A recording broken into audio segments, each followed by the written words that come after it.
bulletin is from the Press Radio Bureau. We interrupt this program to bring you a special report.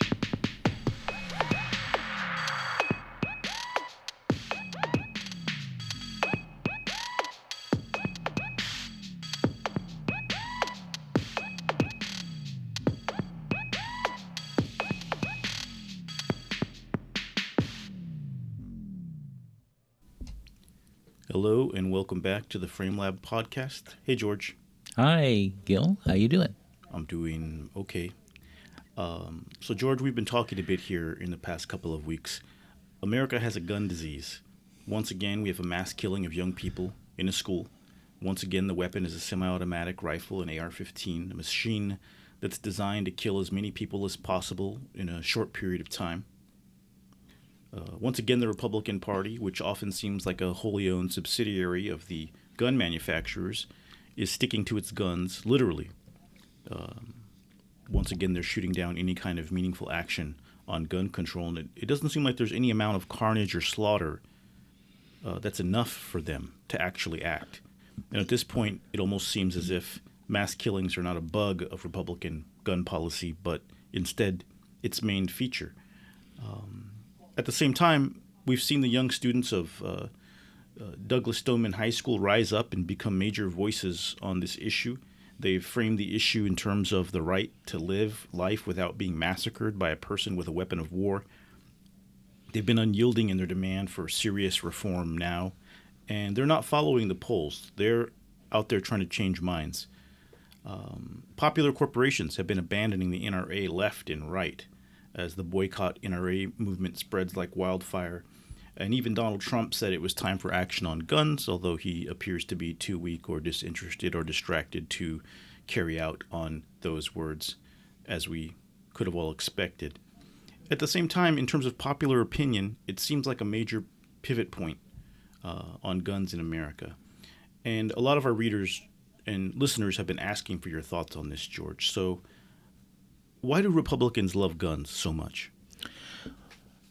Well, we've discussed the strict father moral hierarchy before, the God above man, man above nature, and the strong above the weak. And that's right there, that part.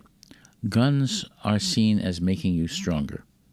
If you're a weak person and you've got a gun, then you're stronger than being a weak person without a gun, so they believe. And that is an assumption that is here. It's not necessarily true, but it's part of the whole idea of the strong above the weak, and that you have a responsibility to be strong. And therefore, it's almost a responsibility to have guns. And this is, one of the reasons that you get Republicans doing this. If you say, why Republicans? Why conservatives? That's why. It seems like fear has a lot to do with it. And if you look at the past few years, a lot of the right-wing conspiracy theories have to do with this great fear of some kind of big takeover, of a need to be armed and ready for anything to happen to protect yourself against, what they see as some kind of government takeover. And at the same time, a lot of the Republican talking points seem to sort of match up with what should be a conspiracy theory. Is this fear essential to keeping Republicans in line and to kind of perpetuating their strict father ideology? It seems pretty extreme to feel that you need to have an assault weapon or a weapon of war in your home in order to feel safe. Well, part of it has to do with an attitude toward the government. The government isn't seen as the public. It's seen as an alien force, as Ronald Reagan described it. And if you have strict father morality, you might very well see it, that a government that is of, by, and for the people is not going to have the same views as you have. That is, people who are progressive had a different view of President Obama than people who are conservative who felt they were oppressed by President Obama. Because the government, therefore, under Obama was not following the policies they thought should be followed, and therefore they felt oppressed and fearful. One of the interesting things about this is what President Trump said about guns. He said we should just go in and take them and do due process later, which, of course, is exactly the things that conservatives are afraid of, that the gun owners are afraid of. Interesting that he should say that. Not interesting that he should want due process later, but what that is going to do and the effect it's going to have is just reinforcing the fear of gun owners that the government is going to come in and take their guns. So that is part of it, and therefore that they will be weak and not strong. At the same time, it seems like maybe the majority of Americans are more worried about somebody with a gun, with a weapon of war, coming to take away their children or their family members in a massacre. So if we can understand the Republican addiction to assault rifles and semi-automatic weapons and guns as a strict father sort of idea, then what is there no way that a strict father mentality person wants to? Why would you love your guns more than you love your children? Because it doesn't arise in that worldview. There can't be a contradiction. It's not there. It's not in the worldview. You are seen as having to protect your children. To do that, you need your gun, and you're seen as protecting. And not only that, you see teachers as protecting children, and therefore they need guns too if they're going to be strong, and so on. So what you have is something that is doubly terrible, and it's coming from the same place. There's also this idea out there, and I just want to get through some of these Republican ideas first so we can get on to how progressives and people with a humanitarian morality should view the issue. There's this idea that gun ownership is enshrined in the Constitution as an inviolable right, and that's not exactly the case, though, if you read the Second Amendment. Well, first of all, the Second Amendment was written at a time when there was an issue of the British coming back and taking over, and you wanted to have what are called well-organized militias, basically run by the state, by the United States, to protect the new republic that had been established. At the time, arms meant muskets, and muskets were not quite as dangerous as AR-15s. Arms meant something really different. A well-regulated militia was, something like the National Guard at the time, under control of one of the United States. Totally different from anything today, and controlling, who had the muskets. Very, very different idea than anything that's present, because the concept of arms has changed dramatically over time. But in addition to that, the Scalia court gave an ungrammatical reading, what Jeffrey Toobin called ungrammatical, and I agree. There's been a terrific article by Karen Sullivan on the history of the grammar of the Second Amendment and the use of the word being in that, which shows that the Scalia version was ungrammatical when it was written and ungrammatical now, and that it was Scalia's attempt to impose his view on the Second Amendment. And the Second Amendment was seen not as giving individual rights before Scalia's decision in the Heller case. Now, since then, the Heller case did not say that there were no constraints on guns. That very much allows you, it just says, look, you can't have bazookas, you can't have tanks, you can't have nuclear weapons or jet fighter planes in the individual control. And similarly, you can have constraints on machine guns and AR-15s if Congress votes in those constraints. So the Second Amendment does not give constitutional rights to own semi-automatic weapons. It's just not there, even under the Scalia interpretation.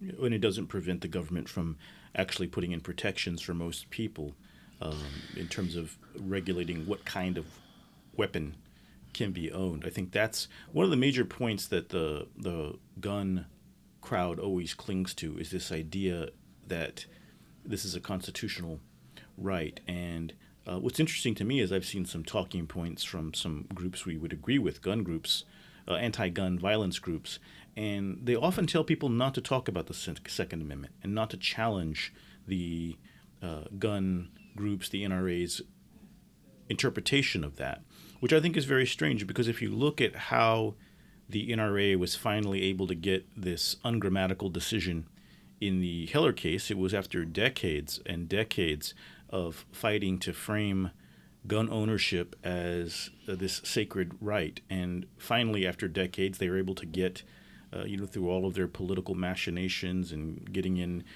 presidents who would appoint conservative justices, they were finally able to get the law shaped in their favor. And so it seems strange to me, and again shows one of those deficits on the progressive and democratic side in framing, that you should, when the issue of the Second Amendment comes up, that you should just accept the NRA's frame and not argue back. It seems like a very strange thing to me. I'm a gun owner myself, and I don't believe the Constitution guarantees me the right to own a semi-automatic weapon. I think that I can own a semi-automatic weapon because of lax regulation and because of an ungrammatical loophole that was put there by the Scalia court in the Heller case. So I think that's something we need to think about some more in terms of this. They always tie it back to these very original American concepts. The Republicans and the right wing love to harken back to the Founding Fathers and the Tea Party, the Boston Tea Party. They're always looking for their excuses in American history. And so I want to go through some of the frames that we had identified as being the main frames that the NRA manipulates when it talks about guns. Well, before we get there, there is something to be said about the use of the words Second Amendment. Anything that is an Nth Amendment refers to the Constitution, and the Constitution is taken as if it were given by God, as if it's a right, period. And the Second Amendment is also a shorthand on the right for owning guns. So as soon as you mention Second Amendment, it says you have, a constitutional right to own guns. That's what the words have come to mean. Mm-hmm. Now, if you were to say the Scalia interpretation of well-armed militia or well-regulated militia, that's different. If you call it a Scalia interpretation, and Scalia was not supposed to be giving interpretations, he said he was not doing interpreting at all when he was. The Scalia interpretation says something really different. It says this was a right-wing justice's interpretation. And you might also call it the right-wing interpretation. He gave it the NRA interpretation. And it's very important to say it's an interpretation. It's not just part of the Constitution. And, that as soon as you just say Second Amendment and you use those terms, you are immediately evoking the NRA frame. So there is a reason to say something different. The question is, what do you say that's different? And what you have to say is that this was a right-wing interpretation. Or is there a mass-killing loophole that's been created by a right-wing interpretation? That's correct. It is a mass-killing loophole. It is, a killing machine loophole. And that's crucial, a mass-killing loophole created by a right-wing interpretation, which had to do with NRA lobbying and the NRA lobbying interpretation. This is important to say the truth, the historical truth about the current situation that we're in. Definitely. And speaking of the NRA, they've been putting out some really awful propaganda recently. We watched a few of those videos earlier this week. It seems like they're doing everything they can to seem totally evil. I mean, you have Dana Loesch dressed all in black, holding an hourglass, speaking in ominous tones, almost attempting to foment some sort of revolt, really doing everything she can to stir up very polarizing enmity between Americans on the issue of guns. But there are also some words that and concepts that pop out whenever you look at any kind of NRA propaganda material. And one of the frames and concepts they're very good at manipulating in their favor is freedom. What does freedom mean to them? Well, let's start with Dana Loesch. One of the things she kept repeating was that the NRA has membership, and she says 5 million people, in a nation of 323 million people. That's less than 1/60th of the population. That's a tiny proportion of the population, less than 2%. Now, if she said our supporters are less than 2% of the population, that wouldn't sound like a lot. She says 5 million, that sounds like a lot. And the fact is they have less than 2% of the population supporting them. And that is important because one number sounds like a lot and the other number sounds like almost nothing. And that is, again, a matter of framing. If you're going to frame the size of the NRA, you say it has almost no support. Almost no support, less than 2% of the population. And that is something that you have to watch. Dana Loesch is good at framing. She framed that the best she could. And then what she said was, that is the people. She said their membership was the people. But it's not the people. Any poll shows that the people are opposed to the NRA's position. It's, and so you want to say it's an anti-American view by every poll. And it's important to say that the NRA position is anti-American, as shown by every poll. And this is something that people can say, and the Democrats don't.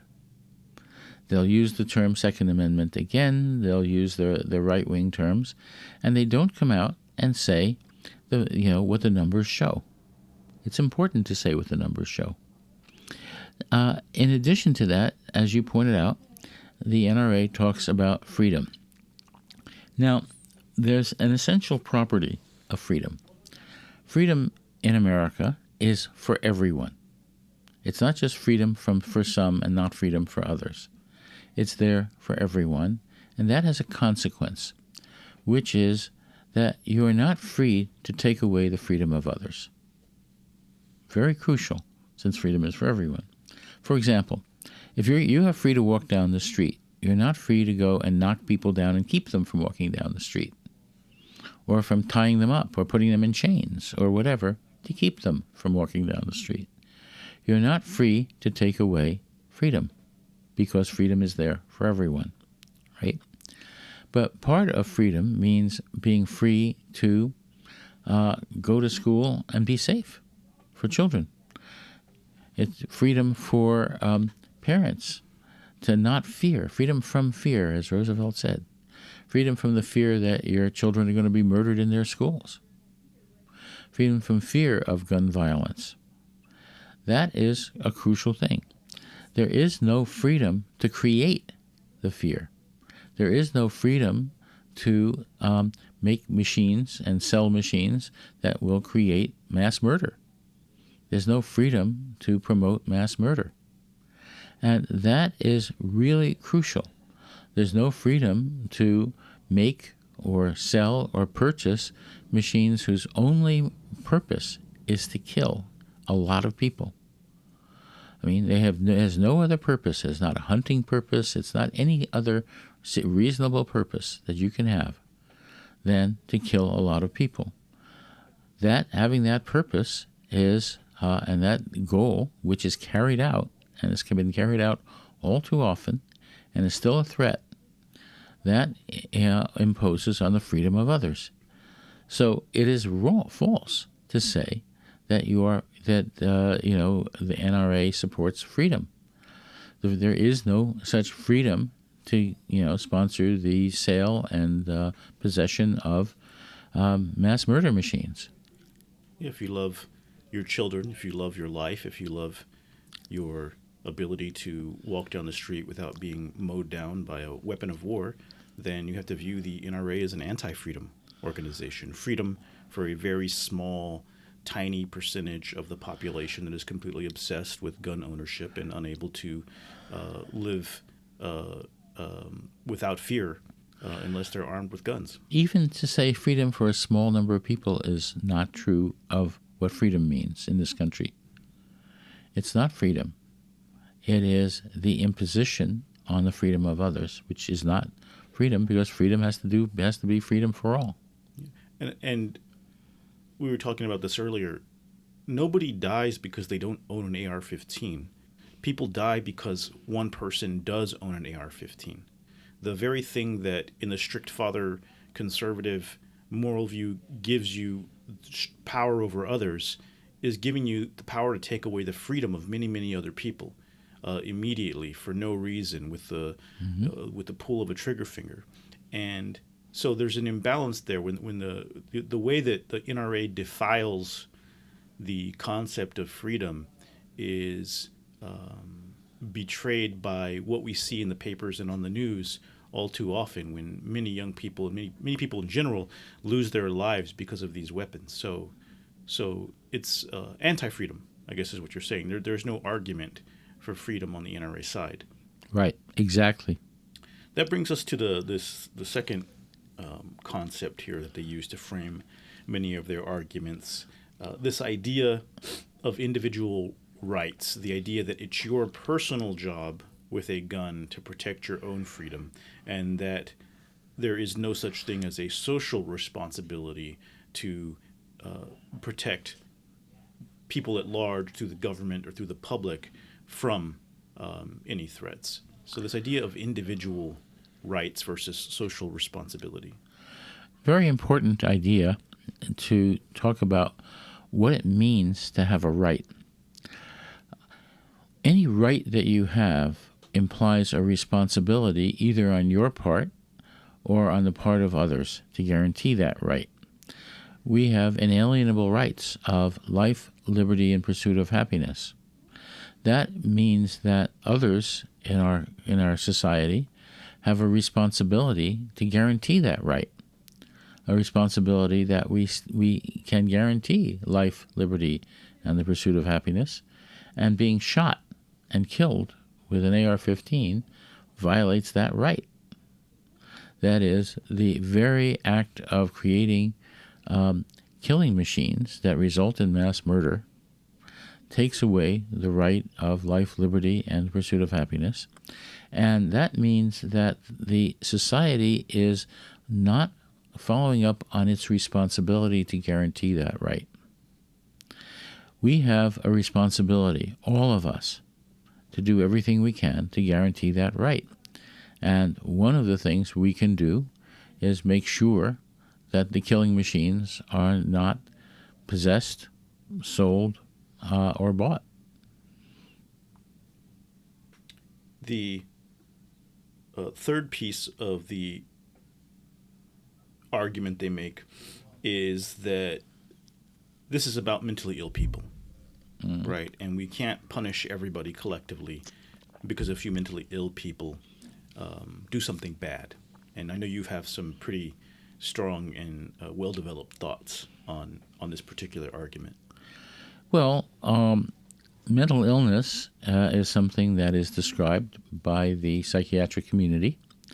There is a DSM-5, which lists lots and lots of forms. It's a thick book of all the forms of mental illness. And the real reason why the mass murderer's murder is not listed in most cases in DSM-5 as mental illness. And let's think about some of those reasons. that are not mental illness. Some people are offended by what other people say and do. Road rage has to do with being offended when someone cuts in, passes you on the right and cuts in front of you and so on. You get angry when somebody offends you in some way. Now, you can be offended, for example, in high school by being excluded by certain groups or a majority of other students, and you'll feel offended. And you may feel angry. I've studied anger and the logic of anger in great detail. The logic of anger contains within it the idea of retributive justice. That is, you get angry, and part of being angry is wanting to get even, is wanting to have somebody else pay for, doing whatever it was that offended you and made you angry. That is not a form of mental illness. It's a form of normal emotion. It is there whenever anybody gets angry. Getting angry is not a form of mental illness. It is part of normal emotions, as those who study emotions say. I'm a member of the International Society for the Study of Emotions. Anger is number one on that list of emotions, right there. And not mental illness. Similarly, wanting to get even for offenses is not a form of mental illness. Simply the desire is not a form of mental illness. The question of losing your temper and control and yelling or screaming at somebody or starting a fight, that's not a form of mental illness. Normal people lose their temper every now and then, sometimes a lot. Normal people will scream at other people now and then, a lot, when they lose their temper. So losing control in ordinary situations, such as being offended by someone, for example, or being discriminated against by someone, is seen as normal. Then there are hatreds. There is prejudice. We've seen murders, mass murders, from people who hated African Americans, for example, as in a certain church shooting we've seen. Hatred is not a form of mental illness.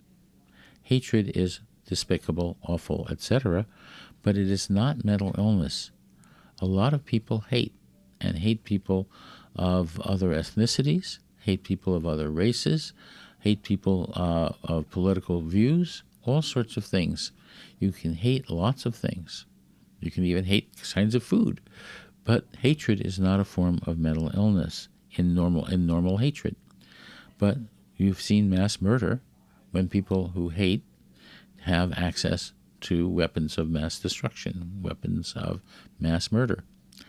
So what happens in most of these cases is that behavior, such as loss of control, loss of your temper, being offended, wanting retribution, being angry, all of these things which have nothing to do with mental illness per se, all of those things are contributory factors in mass murder when there is access to a weapon of mass murder. If there is no access to a weapon of mass murder, then somebody will lose control and start yelling or start a fist fight or something like that, but there won't be mass murder. There's only mass murder when these normal extreme boundaries are, happen, which happen all the time, are accompanied by access to a weapon of mass murder. That's why we should ban the weapons of mass murder. And to be clear, these are people taking what are within the range of normal human emotions to great extremes. But your argument is that there's a statistical probability that if people have access to weapons of mass murder, they will act out in this way. They will continue to wreak this kind of havoc and destruction in our society. Sure. Think of it this way. There are 323 million people in America. How many people have those emotions? How many people have them even in extreme enough form to start a fist fight or start yelling? and lose control. Okay? Certainly, probably half, let's say if it's only 20%. 20% of 323 million is like over 60 million people, right? If only like 10% of those will go to an extreme, that would be 6 million people. If it's only 1%, that's still 600,000 people. Let's suppose it's 1% of 20% of the population of America having such extreme versions of normal emotions. Okay, that's 600,000 people. How many guns are there in America per 100? Answer: 88 guns in America per 100 people. That would be 500,000 guns out there. A lot of guns. How many people own AR-15s in America? The answer is 5 million people own AR-15s. Now, start thinking of the probabilities of somebody who has access to or owns an AR-15 committing mass murder, given ordinary occurrences of such cases, and all of a sudden you get a pretty high probability that there's going to be mass murders continuing. The fourth part of the argument we identified, and if anybody else has other parts of it, we'd love to hear from them in the comments, and we might talk about them in a later show. Safety and protection. To the NRA member, this means you're only safe if you have a gun. You have to protect everything you have with guns. But what do safety and protection mean to most Americans? Safety and protection has to do with living your ordinary life, being safe. Being safe means you don't have to be afraid. Being safe means you're free from fear. Being safe means you're not in an armed camp. If you're in an armed camp, what is called a hardened situation where everybody has guns, the chances of the guns being used make you less safe.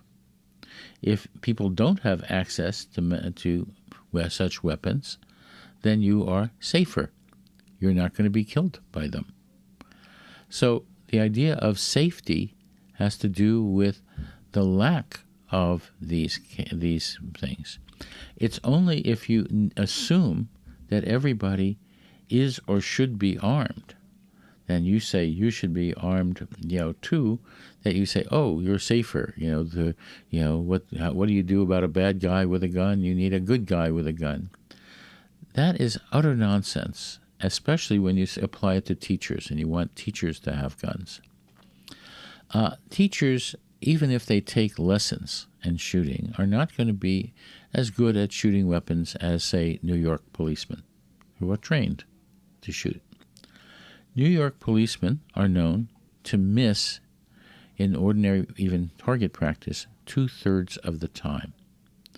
In gun battles, they miss 7/8 of the time. They hit 1 out of 8 times they shoot.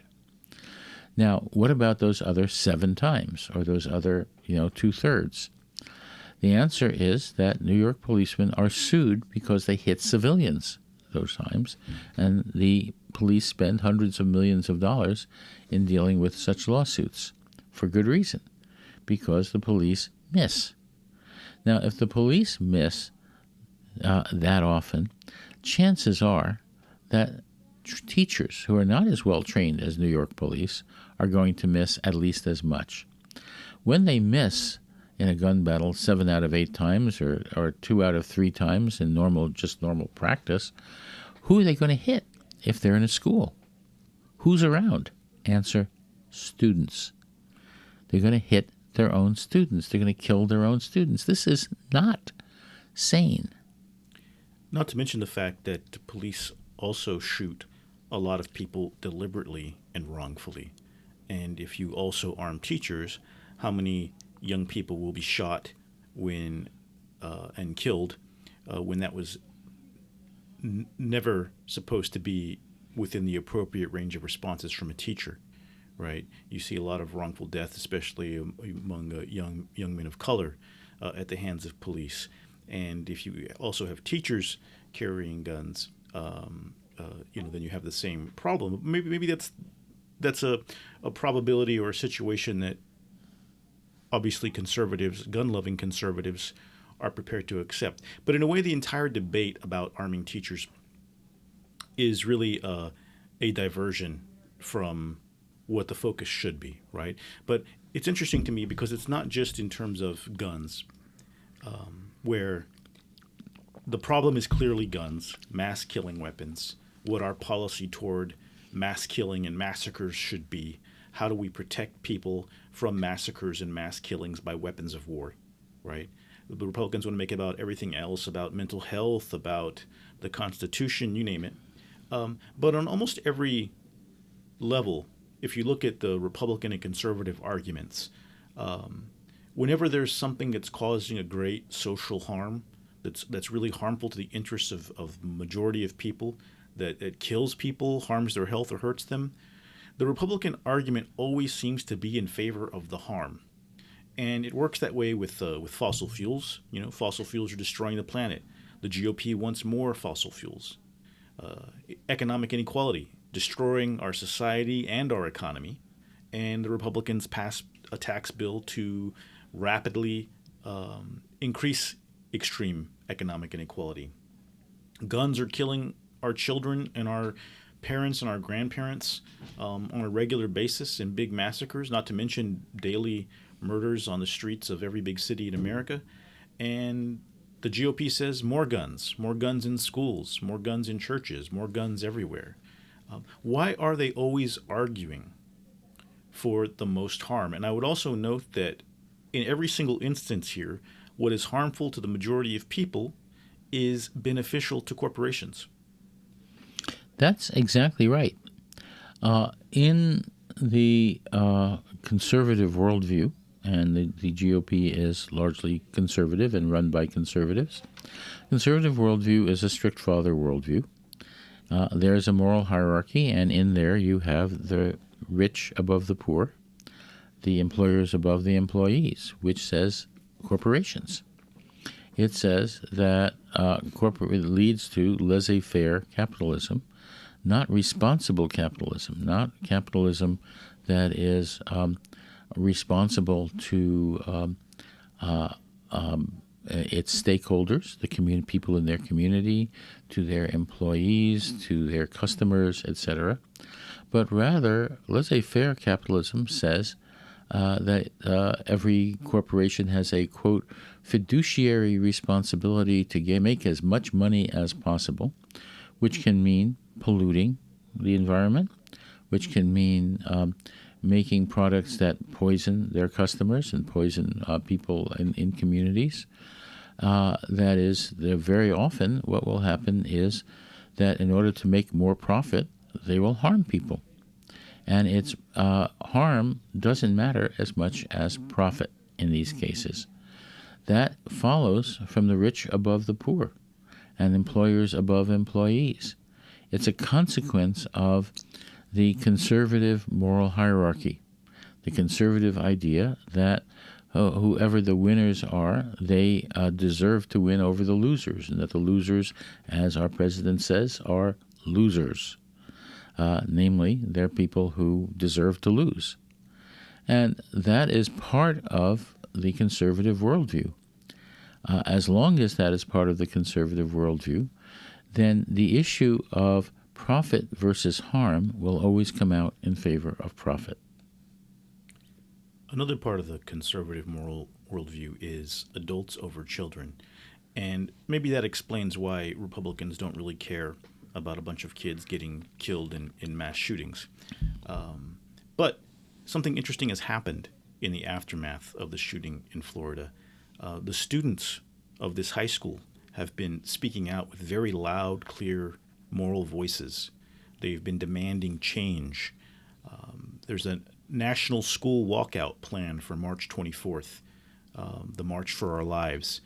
And students are demanding action to protect public safety from these mass killing weapons. They're demanding to feel safe not only in schools, but in malls, in churches, at concerts, in public. Basically, they're demanding to be safe in America. And so that's been one of the very positive developments out of this, is that these young people are using their voices. And I think they have some pretty powerful framing almost naturally, maybe because they haven't been tainted by our politics yet, that they're speaking with a very clear moral voice. They've also been studying American history and the Constitution and the origins of our country. So maybe they're kind of a little more naturally progressive than their Democratic leaders who are a few decades ahead of them. But I know you've been listening and watching carefully to what these young students have been saying. What can adults learn from the voices of these young people? A great deal. But let me start with the words of Michael Steele, who used to be head of the Republican National Committee. He said, I know many Republican legislators, senators, representatives who have shot AR-15s. I don't know of any who have ever been on the other side, who have ever been shot at by AR-15s. These students have been on the other side. They know what that means. They have empathy for those who, when they identify with those who are shot at, not by those who shoot.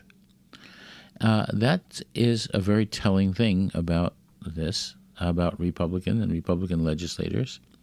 But also, it says that as soon as you are in the position of being shot at and seeing your fellow students killed, what that does is raise in you empathy for everybody. And what these students have done is take the fact that they know stuff. They've been educated. They've studied the Constitution.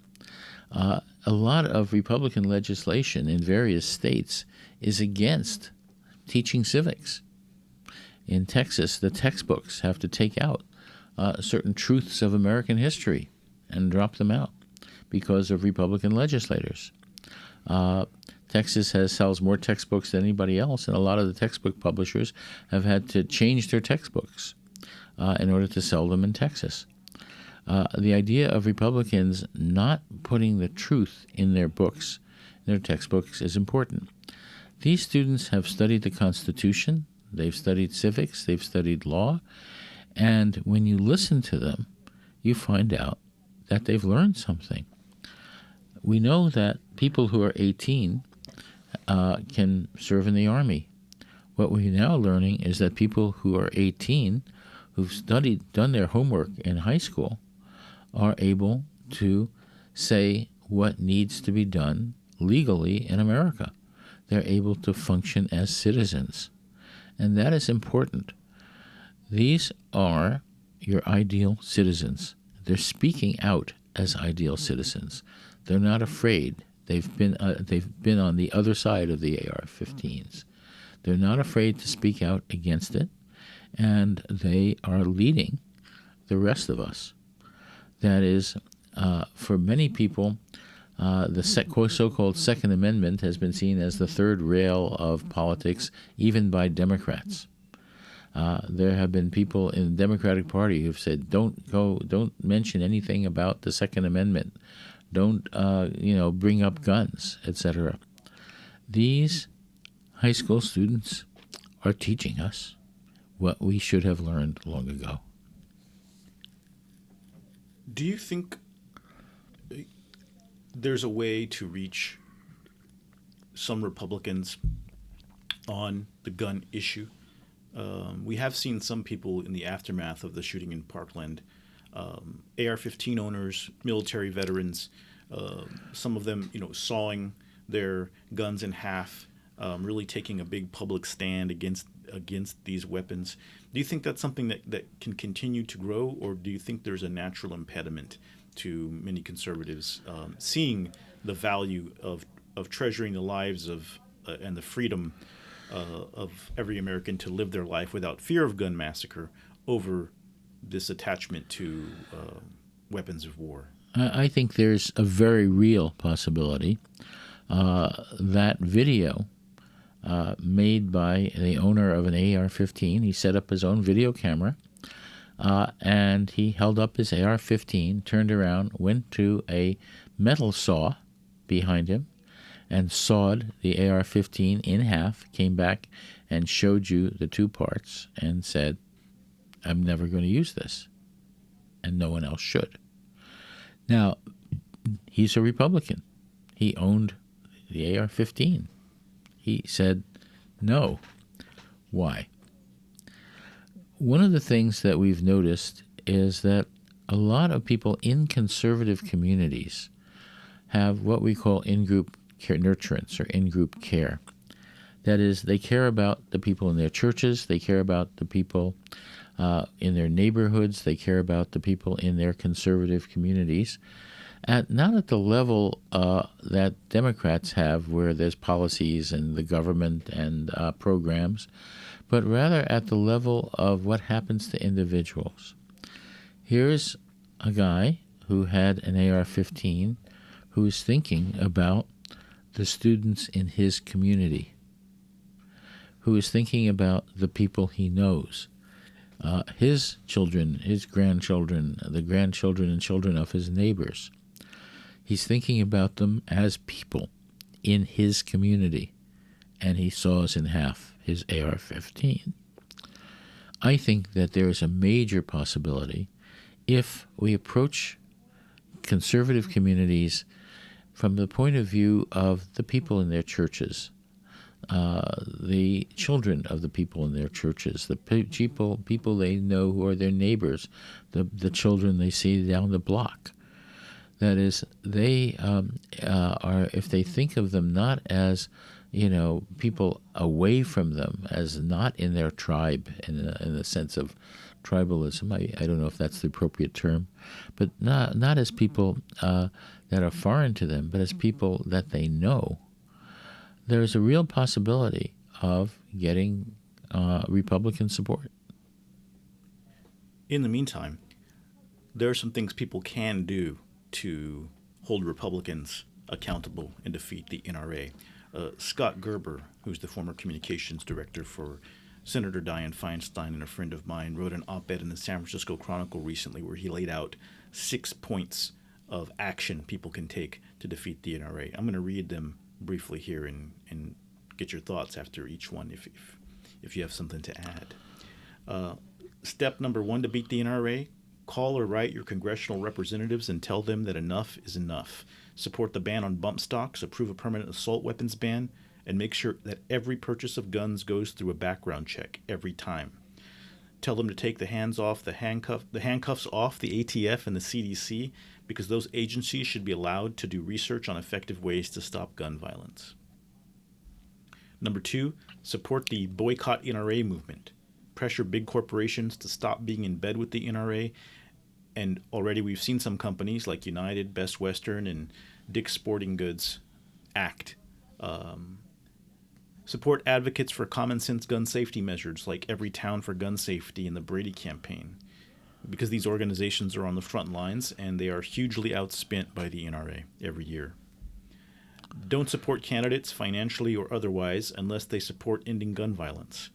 There was one big Republican donor, Al Hoffman Jr., who already said he would no longer support Republicans who don't support ending gun violence, and all of us should do the same. Go to Washington, D.C. on March 24th for the March for Our Lives, or find a local event to support. And the final point there is vote. Those are all excellent. One problem with it is that people may not know what to do. They may not know what organizations are effective against gun violence and which organizations to join or support. They may not know even about the March 24th event and what events there are locally. That means that announcements are necessary. Communication about all of these things are necessary. Those are excellent points, but again, the idea of communicating about them is crucial. That's why we do these podcasts, but Those who listen to them need to be able to get the word out on all of those things. They need to be able to get Scott Gerber's 6 points and to be able to get more information about them and to spread that information. Communication is crucial in all of these issues. Scott is absolutely right. And voting is crucial. There are many people who don't vote. Right now, we find that there are people who may support all of these views that we're talking about, but who haven't voted because of one thing or another. Maybe there's some positions that they don't like of local candidates, or they're not informed, or whatever. But the reality of this is that everyone does vote, either at the polls or otherwise. If you vote at the polls, you can vote for what you believe in, for what you think is right. If you don't vote, you're voting against what you believe in. You're giving half a vote to the other side, and those half votes add up. The fact is, whenever you don't vote, you're voting against what you believe in. Think about it. Do you want to vote against what you believe in? Do you want to vote against yourself? Now we'll go to some Q&A from your readers on Facebook. We have a few questions. Some are about guns. Others are on a couple of other topics. So I'll start with one from Maurice Ann Woodruff. She asks, is the NRA becoming a political party? It's not a political party by no means. It has 5 million members. That's not enough to do anything as a political party. What it does have is 5 million members who are very active.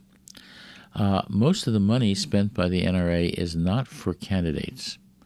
It's for education and for get their people out there supporting candidates and going to the polls and knocking on doors and talking to their neighbors and so on. It is for activating their membership. And what that means is that the people who are against the NRA need to be just as active. It's extremely important to think that the NRA is just not just sitting there and that their 5 million members are not just sitting at home, being 1/60th of the population. They're out there being active. And that if you don't want the NRA in charge of, the ability to kill people, if you don't want the NRA influencing our politics as much as it does, you have to be active out there influencing people. You have to be as active as the people in the NRA who are NRA members.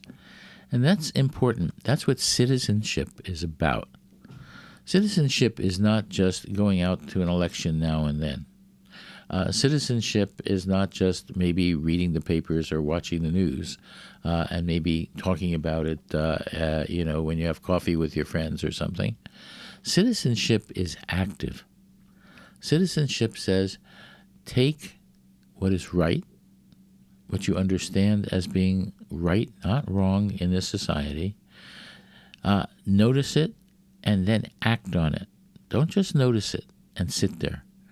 What does act on it means? All the things that Scott Gerber said, talk to your elected officials, talk to your friends and neighbors, communicate with them, make sure that you vote, make sure you tell other people who may not be voting or may not have voted that they do vote against what they believe by not voting. You have to actually be a citizen. Politics is not some dirty thing that you don't want to touch. Politics is our life. Politics suffuses all of everything that we do every day. It's not something apart from you. It means being a citizen. Our Constitution, when it says it gives us certain rights, those rights are to be exercised. That's what it means to be a citizen. Now we have a question from Jin Howell. How about those who are saying the teenagers who are demanding gun reform are being paid? How can we counter that? I'll just answer this one off the bat. Don't take the bait. Don't argue about false accusations. Shift the frame right back to the frame you want to argue about, the need for freedom to not be massacred, the need for politicians in Washington to respect your right to not be mowed down by a weapon of mass killing in a public place. The moment you start using the terms that these right-wing zealots are using to attack these young students, you're losing. Talk about how they're attacking the students, but don't repeat what they're saying about them. That just created an entire narrative that millions and millions of people were exposed to, largely because everyone was so busy repeating these horrible, horrible false accusations. If you take the names of the students who are named as, being other things than just students, what you do is repeat their names as students, as people who have seen their fellow students mowed down. Repeat them as students. Repeat the positives and say those positives out loud. Yeah, these were victims of a massacre, and the whole purpose of labeling them as something other than that is meant to undermine their credibility and their humanity. And one way you spread that disease is by taking the bait. The desire to immediately react to something extreme and crazy is something that, if you're interested in framing, you have to learn to identify and to counteract through other means. Here's a question that's not about guns. It's from Tiffany Landry. I think this one's for you, George. If 98% of our thoughts are subconscious and may have unhealthy natures, can we change them? Can we use conscious effort to change unconscious thoughts? That's a great question, and the answer is yes. My job for many years as a professor of cognitive science and linguistics was, and is in my writing, and it still is today, to make the unconscious conscious. What we're trying to do in these podcasts is exactly that, to make the unconscious understandings conscious. When we talk about the conservative moral hierarchy, conservatives don't go around saying, I have this moral hierarchy. It's part of what they automatically do. It's part of the unconscious logic of being a conservative.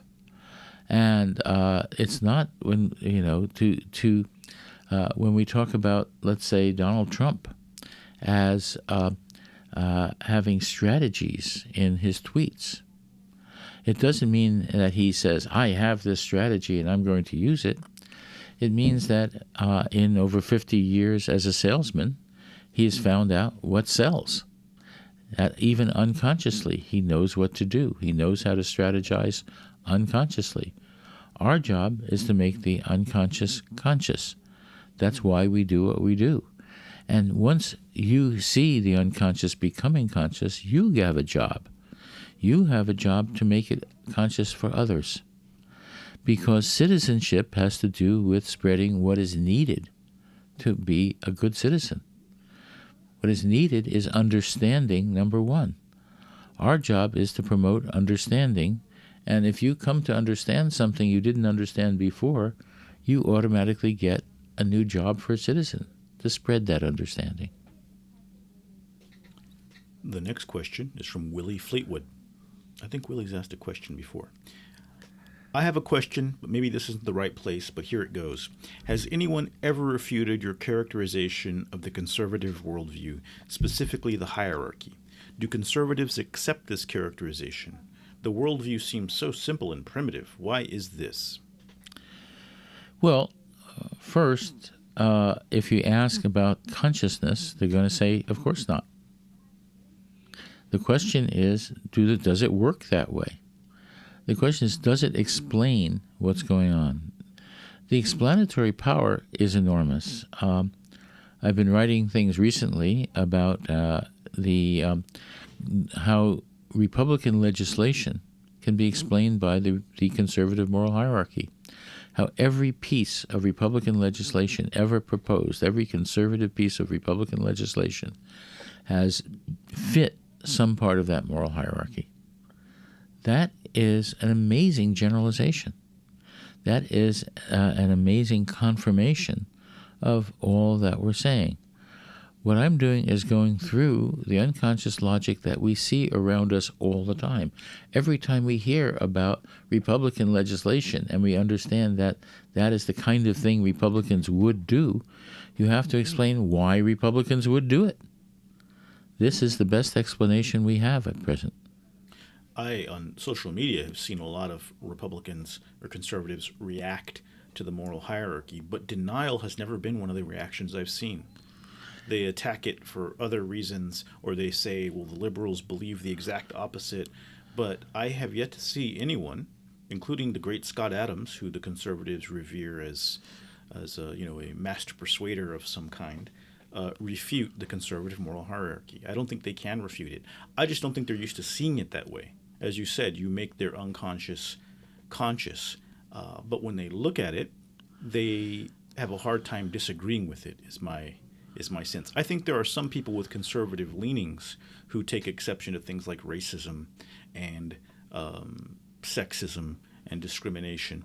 But do they support candidates who support policies that enshrine all of those things? That's the real question. And if you support candidates who support those policies, then you haven't really established much of a difference between yourself and those who adhere to this strict moral hierarchy. That's exactly right. I wrote that in the book Moral Politics, which is the first book that I wrote about this. I've written about it in 7 books since.